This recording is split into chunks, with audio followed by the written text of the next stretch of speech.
Hey everyone, we're waiting for it to go live here on us so we could share it out. So just give us a moment. It looks like we're live.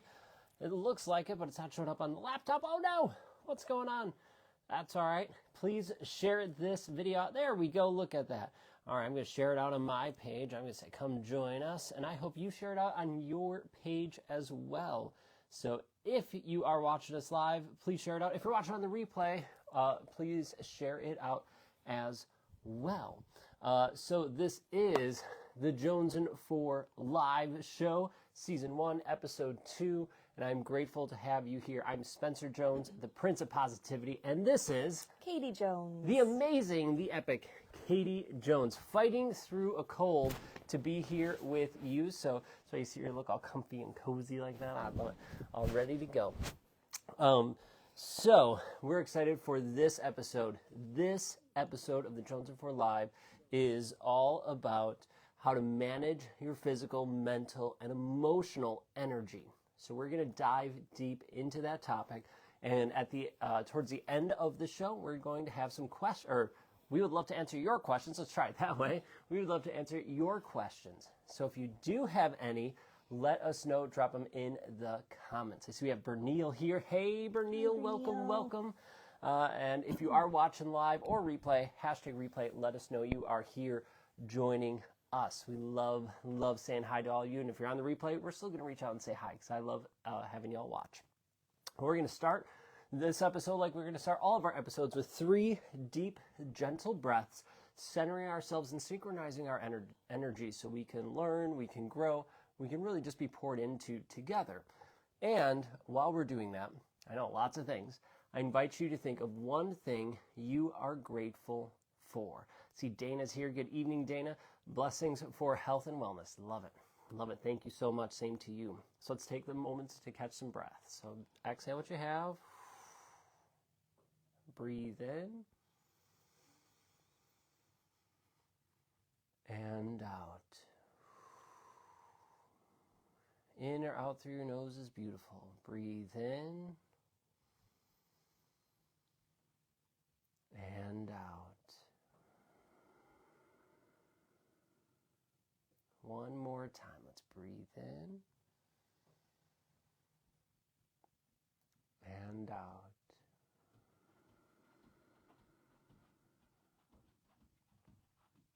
Katie, what are you grateful for?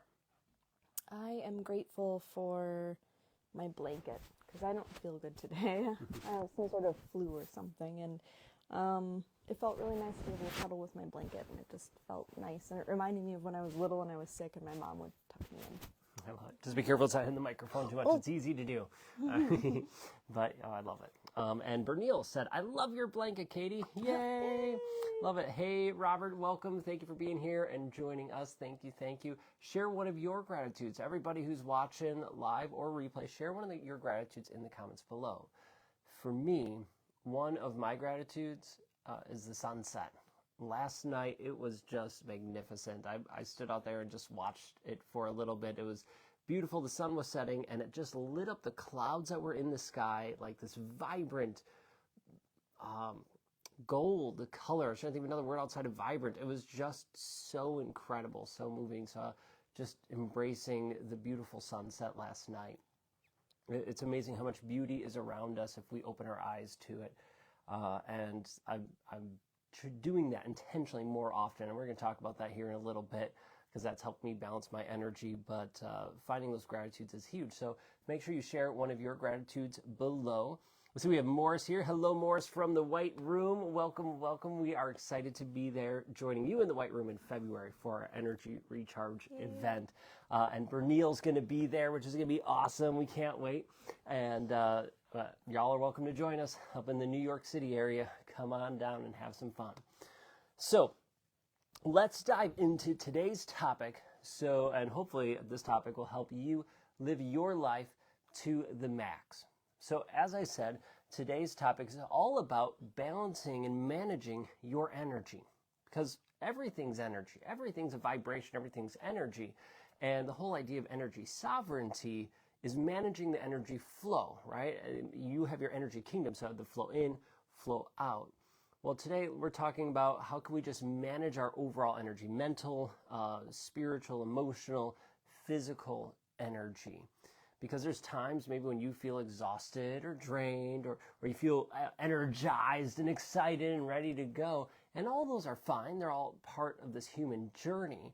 But if we stay in that lull, in that down part of that valley of the energy, energizer valley, it's not necessarily a bad thing, but if we stay there too long, well, that's going to affect other parts of our lives. That's not going to allow us, not allow you to live your life to the max. So, Katie, what are some ways that people can identify when their energy is out of balance and they need to reset it? A big indicator is when you're feeling overwhelmed, like everything just seems like such a chore and you're just overwhelmed by all of the tasks that you have to do and the things that are coming at you, the people that rely on you, and you just feel like this overarching sense of like, it's too much. And another one also is mood swings, when you really can't control your emotions very well and you just find yourself like going from cranky to this to, and you're just totally out of whack with your emotions.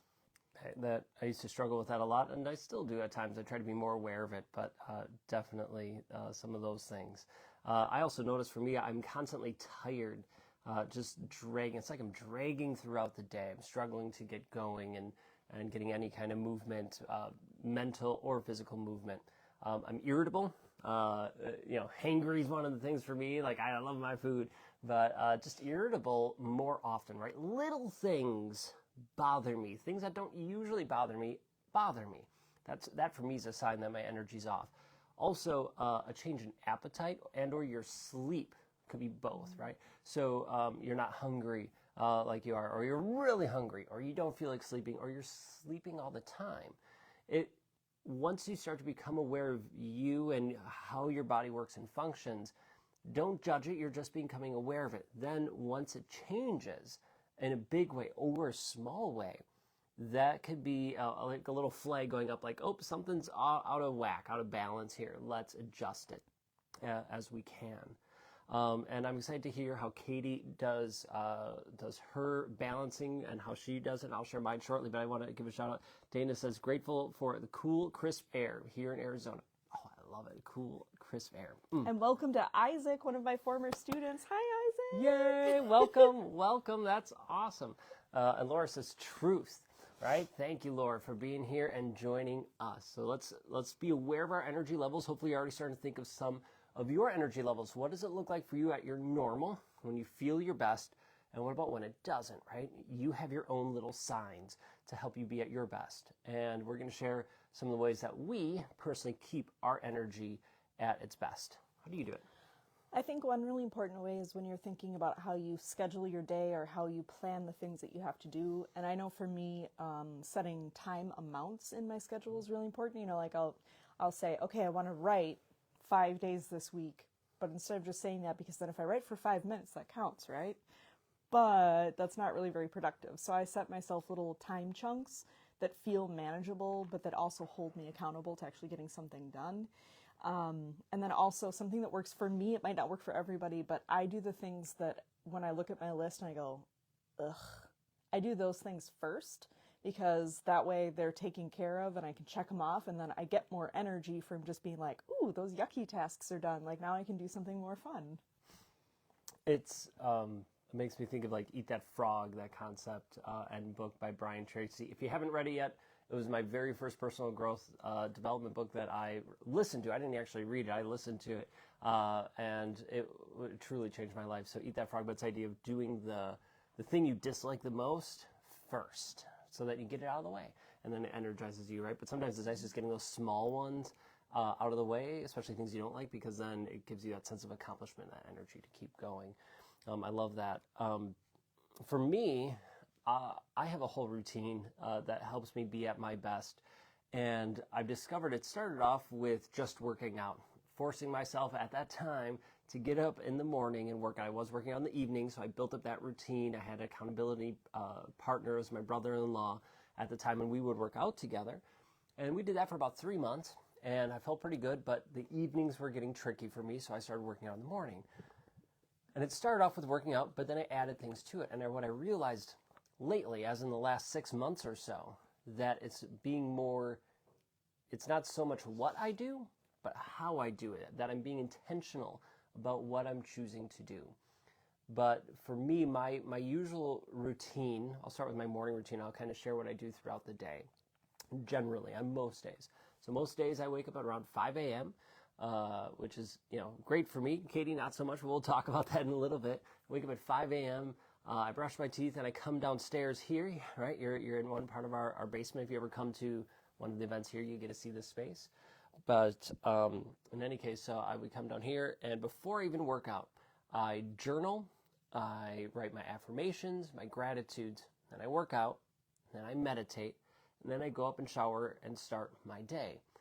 That routine takes me an hour and a half to 2 hours, depending on the workout and how much I write and journal and all that stuff. It's a long time. I get it, but it wasn't always that way for me. I didn't always journal or write all those things down. Sometimes it's just like, I have a half hour to do this, or 15 minutes. Some people love doing personal growth and development in there. For me, what I found is I like moving my body. My body likes it when I move it, so I get that energy flowing. I get my brain going by writing in the morning, writing my affirmations, gratitudes, helping me make sure I have a positive, abundant mindset. And then throughout the day, I have little check-ins throughout the day that helps me manage my energy. So sometimes it's just going up. I work from home, so for me, what I do is I'll walk around the house, or I'll go out in the yard, or sometimes I'll walk around the block, or do like a 1 mile walk. Nothing crazy, but just getting some movement. I also look for my gratitudes. I intentionally pause and look for my gratitudes, but also savor them. Like I take the time to intentionally savor and enjoy them. At the end of the day, I do a similar thing. I look back on the day and say, what was amazing? What went really well? What am I grateful for? What was some amazing moments? What were some amazing moments? And savor them. By doing that and splitting it up throughout the day, for me, it really helps energize me, because now I'm going, okay, I'm getting a good kickstart, jump start in the morning with my workout and journaling and all that stuff. And then day little check-ins just to manage my energy. And I might notice, I'm feeling really stressed right now. Okay, let's exhale, let's meditate to get rid of it. I do things throughout the day just to kind of check in and adjust. And then at the end of the day, pour that love and light back into me. Has helped me a lot. The two things I really want to share with this is, first is listen to your body, because your body's going to tell you, if you're being aware of it, it's going to tell you what's working, what's not, what's helping, what's not. And sometimes you need to adjust things. For example, I usually work out 5 to 6 days a week. I think I worked out in the mornings at least 3 days last week. I worked out twice in the afternoon, but the morning it was only 3 times. Why? Well, because I stayed up late. We were either watching a Christmas movie, having fun, or we were watching a football game, and I stayed up late. And for me, if I woke up at my usual 5 a.m., that means I would have got like 6 hours of sleep. And that's not enough for me. I know my body functions best when it's around 7 to 8 hours. So I prioritize my sleep almost above any of those other things that I do for my routine. So for me, it was vital to pause and just say, you know what, I'm not going to work out, or I'll work out later today. I'm going to sleep in. But then also, and I'll let you talk for just a moment, I know I'm doing a lot of talking, is when you listen to your body, how are your rhythms throughout the day, right? We all have these circadian rhythms, but we all go through these energetic cycles throughout a day, throughout a month, right? Hormones, your circadian rhythms, we always have these cycles going on, men and women. And so for me, I noticed I'm really energetic. I'm very creative in the morning, like 6 to noon or so, depending when I wake up. I'm on fire. Like Katie can't get me to shut up because I'm just go, go, go, go, go, go, go. But Katie is totally different, right? Katie, you're more like, no, I want to sleep in. I want to have a slow, easy start to the day. And, maybe mid to late morning to afternoon, that's when you're on fire. That's when you're super creative. Mm-hmm. So tell us more about that. Yeah, I think it's important to keep in mind that everybody's different. Like even in our household, it's just the two of us. Like we have very different patterns and very different ways that we do things. I'm definitely more of a night owl. Like, I love to stay up late. I get creative then. Like, that's a lot of times I'll be reading and it'll be like 11:30 at night and I'll get a cool idea for a book story or, things like that. And so I think, it's so different from Spencer because he's like, yeah, I gotta get to bed and I wake up nice and early and hit the day. And I'm like, you know what? Let me sleep till 7:30. Everything will be fine. So yeah, it's important to remember that everybody's way of doing things is different, and that's okay. It depends on what your body tells you need.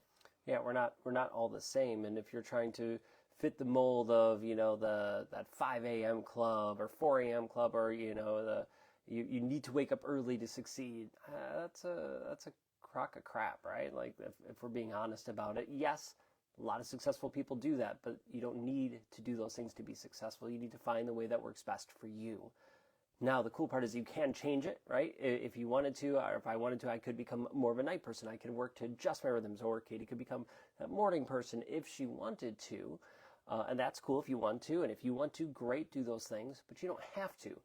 What we want to share really is find the ways that work best for you, right? We're not all the same. That's what makes us so cool, is we're unique. So find the ways that really resonate with you. And obviously, sometimes you have to change your way, right? Because when I was teaching, obviously I couldn't sleep till 7:30 because I needed to be at school by like 7:30 at least.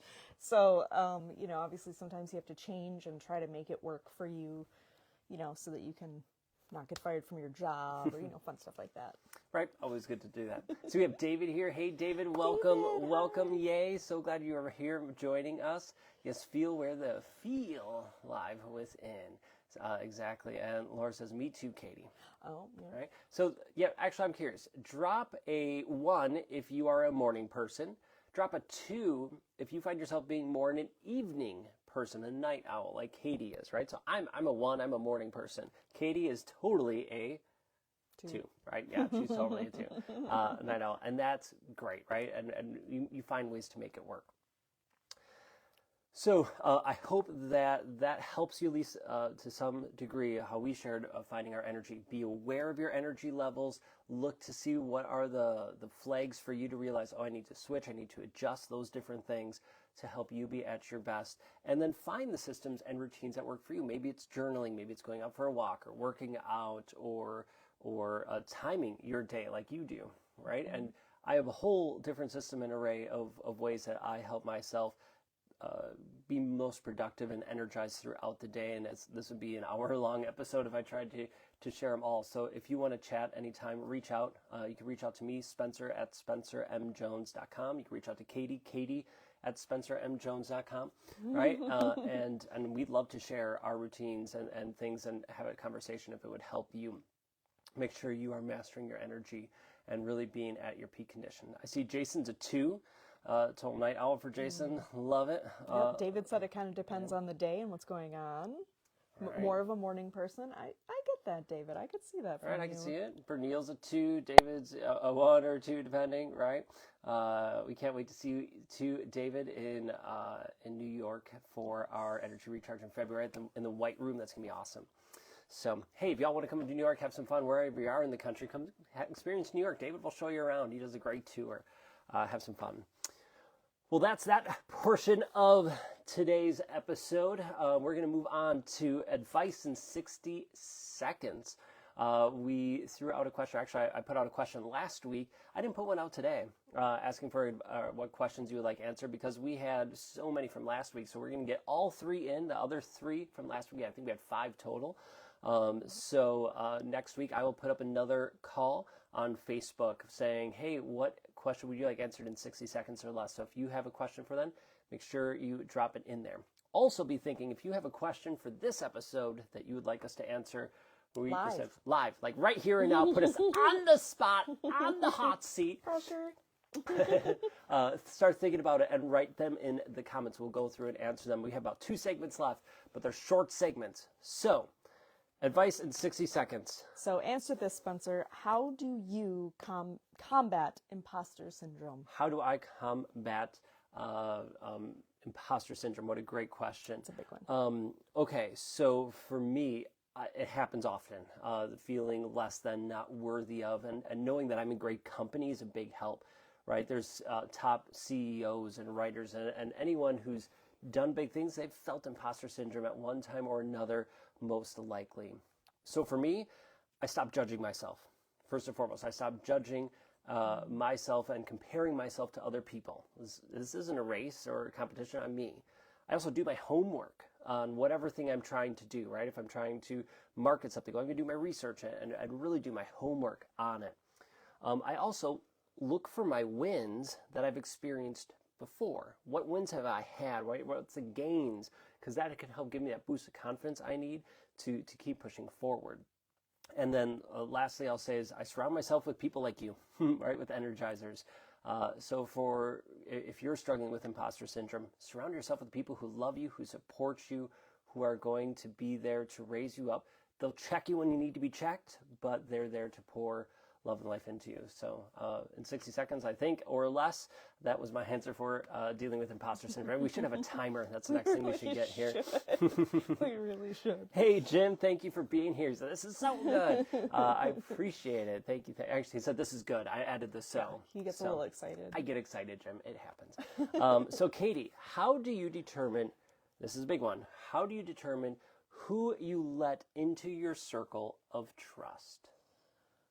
I think a big one for me is I trust my intuition. I get really strong. I'm a person who's like definitely intuitive. If I get a feeling from somebody like, I'm not quite sure about this, I know that I need to keep them kind of at arm's length and get to know them a lot better, kind of take it step by step slow to let them join the process. If you ever get that gut feeling, trust yourself. I know Spencer used to not necessarily trust himself, and then it led to some relationships that just were not healthy and just not good. Yeah. And that happens to all of us, right? Sometimes we're like, I'm just being picky, or, but sometimes when you get that feeling, like, it's really important to trust it.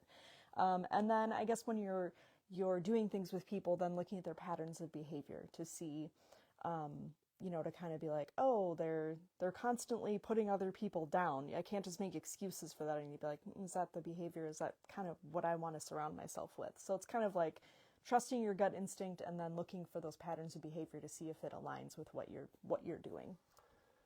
And not saying that people can't change, right? People can change and learn and grow and all those things. So it's remembering, okay, let's look for the patterns. And if they change, cool, let's look at it. Maybe we look at it from a distance and observe and see, and just see really what resonates, but listen to your gut. And you're right. So there's times when I did not listen to my gut and led to some really unpleasant situations all around. So that leads me to another one for you. How can you be kind and give yourself grace, especially in those times when you're feeling it? Yeah, that's tough. It's hard. Let me just start by saying that no matter how much work you do on yourself or how many good practices you have, it's really hard to be kind to yourself. I think, at least I find it challenging. First of all, remember that you're human. Remember that everybody makes mistakes. Everybody struggles. Everybody has strengths and weaknesses. I know it's easy to say now, but in the moment, remind yourself of that very simple fact. And try not to wallow in negative self-talk. I'm a big, I totally get down on myself. And Spencer will call me out on it because I'll be like, oh, yeah, I forgot to do that. And I'm so stupid. I'm just things where you're putting yourself down. And it's just because you drop the ball somewhere or you feel that you let something slip doesn't mean that that's who you are. It doesn't define you. So just kind of, when you catch yourself with that negative self-talk, just nipping that right in the bud and having somebody to look out and tell you, like, hey, no, none of that. Stop that. Having those people in your life is huge, right? Mm-hmm. Whether it's you to me to you, sometimes family members, sometimes friends, right? The Energizer family. You guys call me out when you notice that, or if I'm struggling with something or you're like, something's off. You message me like, hey, what's going on? Is everything okay? And I really, truly appreciate that. And I hope I could do the same for you and do the same for you. And do it for other people too, right? Like help and share that love and light and hopefully they reciprocate it, right? They offer it back. But give yourself love and grace, right? You're amazing. You're worthy. You are enough just the way you are. Shine your light and don't let that negative self-talk bring you down. It can be really tricky, but we have you. We got you, right? The Energizer family's here by your side supporting you. So I see Dana had a question. We're going to save that for the Q&A. If you have any other questions for us that you'd like to know, let us know. Drop it in the comments. And before we head to our just like behind the scenes, getting to know us a little bit more section of this, please share this out. Share this out on your timeline. If you know someone who'd be interested in the Jonesin 4 live show, share with them. They could be on the replay. That's cool. Right? The replays are here on Facebook. They're on YouTube. They're also on the Jonesin 4 Show podcast. So you can check these out if you're like, I want to hear that again. Right? You can listen to it or watch it any way you like. So hopping into behind the scenes, Katie, what's your favorite food? Ooh, I thought it was going to be a toughie, but I know this. I know this one. I kind of have two, if that's okay. I have two, so okay, it's good. okay. Broccoli. I know my 4th and 5th graders would always look at me and be like, broccoli? This is Jones. But yeah, broccoli. I love broccoli. Always have. It's true. My mom makes it with killer cheese sauce. Scrumptious. Love you, Mom. And my other one has got to be ice cream because I could eat ice cream for any meal. I could eat for every meal. I love it. Oh my gosh. How about you? Can I say all the above? Like, I wasn't a huge broccoli fan until I met Katie and had that cheese sauce. Oh, so good. Yeah. Ice cream, definitely. But the two that I would have to say, if someone were to ask me off the street, what's my favorite food? You've guessed one of them earlier, and that was pizza. Pizza is one of my favorite foods. Just to get pepperoni on it, pepperoni and bacon. And I know this is going to cause a lot of controversy, but pineapple belongs on pizza. At least for me, it does. And it's freaking amazing. Not with Canadian bacon, but pineapple and pepperoni, add a little bacon. Oh, so good. Might make some of y'all sick, and I'm sorry about that. That's on you. But it's amazing to me. I also love a good burger. Just a really good burger and fries. Oh, heaven. So good. You know, milkshake with that. It's just like my dad's burgers. Oh, yeah. Oh, dad's burgers. Yeah, he knows how to make burgers. Dad's really burgers, Mom's broccoli cheese sauce. All right, Man, I'm lucky. So, what's your favorite food? Drop your favorite food in the comments. Let us know. Ooh, Laura loves ice cream too. Yeah, love it. Pizza. Wait until you get a New York style. I like pineapple as well. Yes, David. I knew we'd get along for a reason. Yes. It's okay. If you don't like it on pineapple on pizza, we'll still get along. It's okay. We can still be friends. We still can be. Thank you for sharing, Laura. I truly appreciate it. All right, so let's hop into the Q&A. We have 3 minutes left. Hey, we're doing better this round. Yes. Oh, might want to wipe off my flu germs. Oh, God. Sick. Try not to get Spencer sick. So if you see me leaning over here, that's kind of why. I don't want to get sick. We should have like invisible sick shield. It's okay. It happens. I'll wear one of those face things. Hey, Beverly, look at you staying up super late joining us. Well, hello, good evening to you, Beverly, from across the pond. I love it. Tacos. Oh, burgers and fried food, says Allegra. Hey, Allegra, first and foremost. Yay, welcome, Allegra. I love tacos. So Bernil says anything with cheese. Anything with cheese. Right? Yes, yes, Bernil. Ice cream, says Beverly. Here we are in so Wisconsin. Good. It's all about the cheese. Yeah, so good. All right, let's answer Dana's question. What do you do when you notice you're withdrawing from friends and family? Ooh, that is a tough one. Okay, think about it. I'll go first. Okay. Unless you're ready to answer. I could be ready. Okay, go for it. I think that when I find myself withdrawing with whatever's going on in life, this might sound weird, but I force myself to do it anyway. I'm somebody who suffers from depression, and that's like a total downward spiral where you're feeling isolated, you're feeling alone, so you stay by yourself, and then you feel more isolated, more alone, and you're just downward spiraling over and over again. And so I've found throughout my life that when I get into those pits, that the most important thing I can do is to make myself do that stuff anyway. It might sound silly, but even saying, wow, I just don't want to do anything and I don't find joy in anything, but I'm going to make myself go to the movies with Spencer and whatever, because forcing yourself to do those things can try to get you out of that downward spiral and change the way that you're thinking about things and doing things. And, you know, everybody has different people in their lives, but if you have friends, family, people that you love and care about, like you don't want to isolate yourself from them, even if in the moment it feels like you do. So I think for me, it's really, my advice would be to make yourself do it anyway. Say, all right, I don't really want to go over and do that, but I'm going to because I need the interaction. I need to get myself out of this rut that I'm in. And you've also, like, when you forced yourself to do things and you're like, I'm not feeling it at first, when it's something that you know you already enjoy or generally enjoy, you end up enjoying it, and it helps pull you. It might not pull you out of that funk totally, but it helps raise you up from it. Yeah, absolutely. For me, my answer to would be like when you notice yourself withdrawing from family and friends is asking yourself why. Why are you withdrawing from them first and foremost? So first of all, kudos to you for recognizing you're withdrawing. That's huge. A lot of people don't recognize that until way later. But whenever you realize that, at any point, no judgment, why? And see if you could come up with why are you withdrawing? Is it because you need time to recharge, right? Your social battery's off and you need just time to be by yourself, to do things you love to do. Is your battery low? Is your cup empty? Do you need to do things to fill your cup?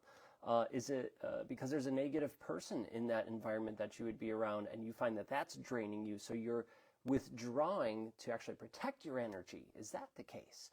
So asking yourself why would be the first step for me, and then adjusting and going from there. And if it's like, well, if I'm getting into a funk, like Katie was saying, right, if you start to see yourself like, I need that interaction, and it's a healthy interaction, something like that for you, right, something you do enjoy, force yourself to do it. Like Katie said, that's a great one. Look for the positives.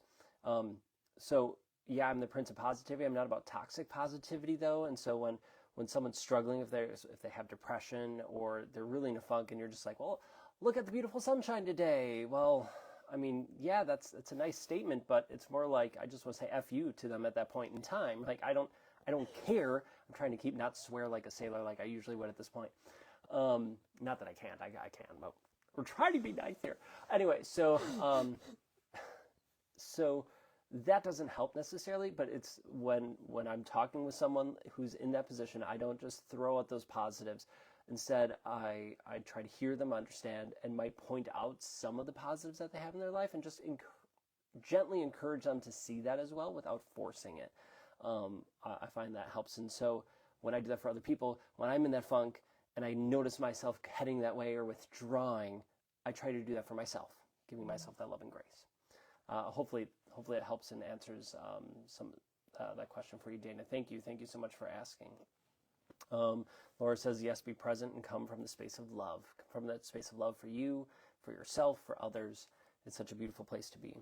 And I love all the food things. Brats in here, says Jason. That's exciting. Love it. Curries, kebabs. Oh my gosh. Barbecue, pasta. Yes to all of it. Well, this has been an amazing episode of the Jonesin Forest Show. Yay. Look, we're only 2 minutes over, and this felt more relaxed, more on point. I personally would love to hear your thoughts. Did you like this episode of the Jonesin for Live? Let us know. Drop in the comments. Let us know something you took away from it, right? Some kind of takeaway. Let us know in the comments, and let us know your thoughts. We have 4 more episodes coming up. So the next 4 Mondays, so that's January 6th, is our final one for season 1, and then we jet off to the Philippines for our Philippines experience with some awesome energizers. So we'll be gone for a couple weeks, but then depending if y'all like this and you know, it just grows, and we'll keep doing it, right? If you like it, if we like it, we'll keep going. But right now I'm feeling really good. I'm thinking we'll keep this going, but let me know, or let us know in the comments what you like, and you know, all the good stuff, the good takeaways. Good night, Beverly. Have a good night. Yes, time to recharge. Go Thanks get for coming. some sleep. Yes. Dana, so helpful. Thank you both so much. Appreciate it. Well, thank you. And thank you to all of you for being here, joining us in this episode. So thank you so much. I appreciate you. We love you more than you know, and are grateful that you are part of our Energizer family.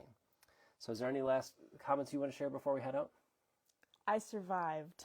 Yay! She made it, being sick and all. She survived.